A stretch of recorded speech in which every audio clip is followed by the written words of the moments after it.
राज्य सरकारने 2022-23ला पोलीस भरतीचा जी.आर. काढला आणि हा जी.आर. काढल्यानंतर 2024ला भरती होतीये। त्यामध्ये 1 लाखापेक्षा अधिक उमेदवारांचं वय उलटलेलं आहे। वयांच्या अटीमध्ये ते बसत नाही आणि त्यामुळेच त्यांना एक संधी दिली जावी यासाठी आपण बघतो आझाद मैदानावर आंदोलन सुरू आहेत।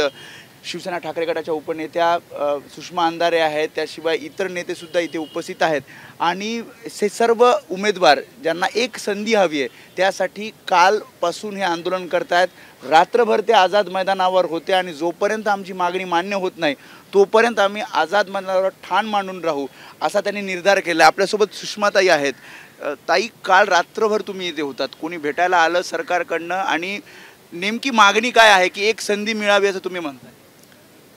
डिसेंबर 22-23चा पोलीस भरतीचा जी.आर. आहे आणि डिसेंबर 22च्या जी.आर.नुसार 23ला भरती होणं अपेक्षित होतं।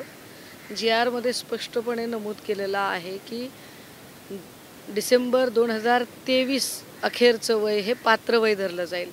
मात्र सरकारचा अक्षम्य हलगर्जीपणा आणि गलथानपणा आहे की सरकारनेच भरती उशिरा काढली, भरती 2024ला केली। 2024ला भरती काढल्यामुळे तब्बल 2 लाख विद्यार्थी हे यजबार होतात। आज 2 लाख विद्यार्थी म्हणजे एका लेकराचं कुटुंब साधारण जर 8 माणसाचं धरलं तर 15 ते 16 लाख लोकसंख्येवर फटका बसतोय। तुम्ही एकीकडे लाडकी योजना काय काय काढताय, लाडका भाऊ सक्षम करा ना, 1500ची खैरात द्यायची गरज नाही पडणार। भावांना सक्षम करा, नोकऱ्या मिळू देत त्यांना नोकऱ्या मिळाल्या की ते आपोआप त्यांचं घर सांभाळतील। तुमचं बोलणं झालंय सरकारचं किंवा सरकारचा कोणी प्रतिनिधी इथे आला गृह विभागाकडे हे सगळा विषय आहे?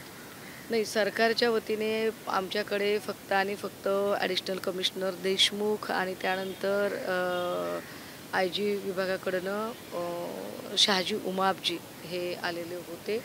त्यांनी मला असं सांगितलं होतं की सकाळी 9:30 वाजता फडणवीस साहेबांच्या सोबतची भेट आहे म्हणून, पण ते अजून झालेली नाही। काल दिवसभरामध्ये क्रिकेटची ॲक्टिव्हिटी मोठी होती, त्यामुळे कदाचित ही गोष्ट शक्य झाली नसेल, बिझी असतील ते मी समजू शकतो। मला काल रात्रभर इथे होते होतो दादा, इथनं आम्हाला बाहेर काढण्यासाठी किती वेळा हुसकावण्याचा प्रयत्न केला। आम्ही म्हटलं आम्ही फुटपाथवर राहतो बाबा, एवढी सगळी लेकरं कुठे जाणार आहेत? गडचिरोली, चंद्रपूर, अमरावती, गोंदिया अशा भागातली माणसं आहेत, ही जाणार कुठे? आणि ते म्हटले नाही तुम्हाला इथं पण थांबता येणार नाही, फुटपाथला पण नाही। किती दिवस थांबणार? कारण जोपर्यंत नाही त्याला तर करणार काय? हे बघा 7 तारखेला भरती आहे, हा जन्ममरणाचा प्रश्न आहे।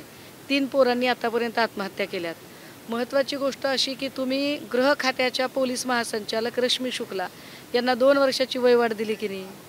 तुम्ही अजित डोवालला 2 वेळा अशी एकूण 7 वर्षाची वयवाढ दिली की नाही? तुम्ही ED एन्फोर्समेंट डायरेक्टरेटच्या प्रमुखांना त्यांना वयवाढ दिली की नाही?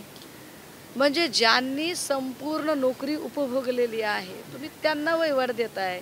या पोरांना आम्ही नुसती संधी द्या म्हणतोय ना। लेखी परीक्षा घ्या, शारीरिक क्षमता चाचणी घ्या, तुमच्या परीक्षेत जर नाही बसली पोरं बाद करा, पण भरती प्रक्रियेला सामोरे तर जाऊ द्या। आपल्यासोबत उमेदवार आहे, काय अडचणी आहेत? म्हणजे ताईंनी तर सांगितलं, पण तू कुठून आलाय आणि काय अडचणी आहेत? मी जितेंद्र मोरे, ठाणे जिल्हा उल्हासनगरमधून आहे। आज हे जे विद्यार्थी आहे संपूर्ण महाराष्ट्रातून आलेले विद्यार्थी आहेत आणि हे आंदोलन जवळजवळ 4 ते 5 महिन्यापासून आहे।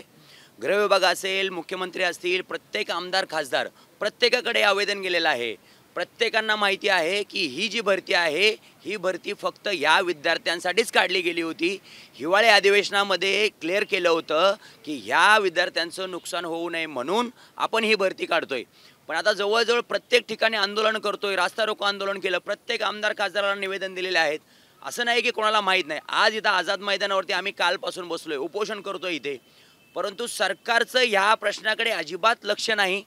विद्यार्थ्यांना आम्ही हे सांगतोय आम्हाला नोकरी देऊ नका, आमचे ह्या नोकरीमध्ये येण्यासाठीचे फॉर्म भरून घ्या, स्वतःच्या खर्चाने आमचे फॉर्म भरून घ्या।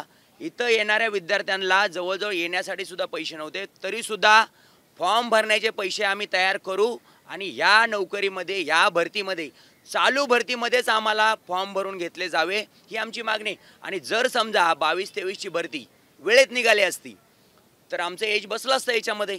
जर ही वेळेत निघालेली भरती नाही, सरकारची चूक आहे। सरकारचं चूक म्हणजे त्यांनी ते सिद्ध केलेलं आहे की हा टेक्निकल इश्यू आहे. टेक्निकल इश्यू विद्यार्थी तर नाही करू शकत. आम्ही हा टेक्निकल इश्यू नाही मांडला. हा टेक्निकल इश्यू जो आहे तो आपल्याकडूनच निर्माण झालेला आहे. जर असं असेल तर आमचे ऑफलाईन फॉर्म भरून घ्या.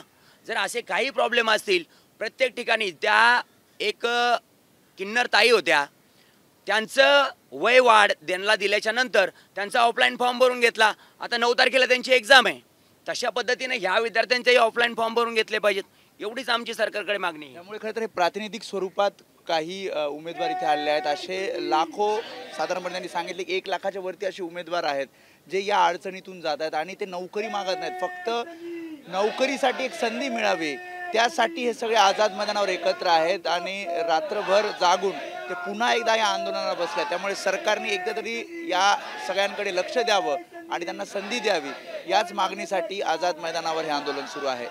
कॅमेरामॅन अरविंद वारगेसह मी वेदांत नेब, एबीपी माझा, मुंबई. एबीपी माझा, उघडा डोळे बघा नीट.